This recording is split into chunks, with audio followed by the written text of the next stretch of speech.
Ship's log. Authentication BRU03. April 28th, 3302. Dr. Bruce Brewson. I've left home over 1 month ago and now I'm here in the Statue of Liberty Nebula. I heard of the visions one has inside those nebulas, but listening to the story is one thing. Seeing such things is another, and I could stare at the sky here for hours. But the first 6,000 light years are behind me, and I have to admit I could have been faster, but it was important to start cautious, to do some in-flight tests and to get used to the ship outside of space where I could get help. Okay, the first days I could have gotten help being only a few hundred light years out of the bubble, but out here it's something different.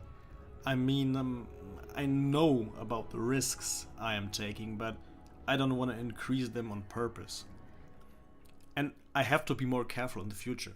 I already dropped out of Super Cruise too close to a star and got slightly damaged. Fortunately, no critical systems are affected, but no one knows what might happen next time. I'm kinda glad that this has been the only moment of shock so far. I also crossed a region in space with a huge amount of red dwarfs on my route. Since they're not scoopable, I had to alter my route a few times, which definitely slowed me down a fair bit. But that's way better than being stranded out here.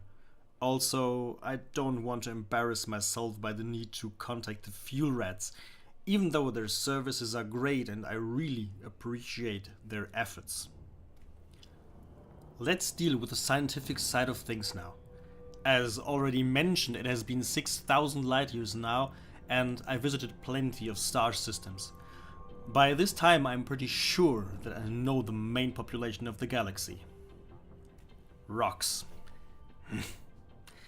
Sometimes forming loose societies known as asteroid belts, kind of anarchic like some systems in the bubble.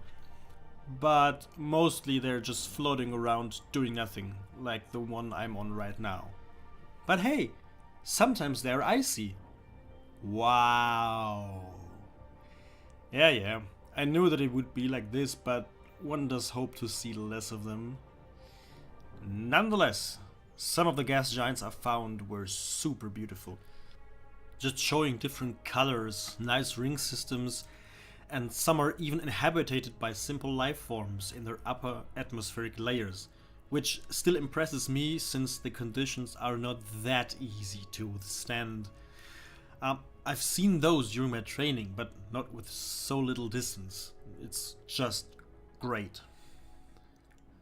Unfortunately, I've found no Earth-like world so far, but this is okay, since I'm just beginning my journey. And I found 6 water worlds, with one being terraformable. So I found at least something which fits my mission specifics. But terraformable or not, they look so freaking impressive when flying by.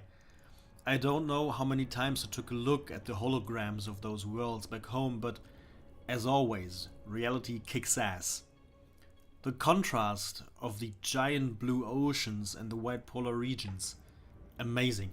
I can't wait to see more as soon as my journey continues, after I leave this space rock. I am going to end this log with a little personal note.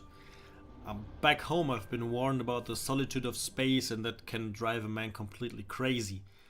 I'm quite happy to say that I do not suffer from any negative feelings so far. It's basically the opposite. I am enjoying to be alone and being separated from all the trouble, stress and war humanity undergoes every day.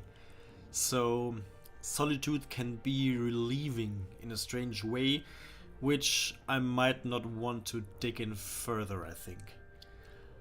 Nonetheless, I do see the danger of unstable mental health on a mission like this, and the audio logs I brought with me might become boring and repetitive one day. But I'm already thinking of some ideas, and we'll see how this works out, but for now everything is fine.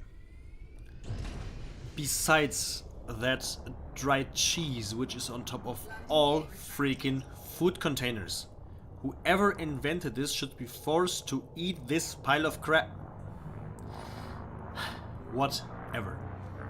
Depending on the length of my journey, I might face the situation where I have to deal with growing my own food. Fortunately, there is some space in the back of the ship for this, but as long as my supplies are good, I think I'll just deal with gardening later. So that's it for now. Dr. Bruce Brewson. End of log.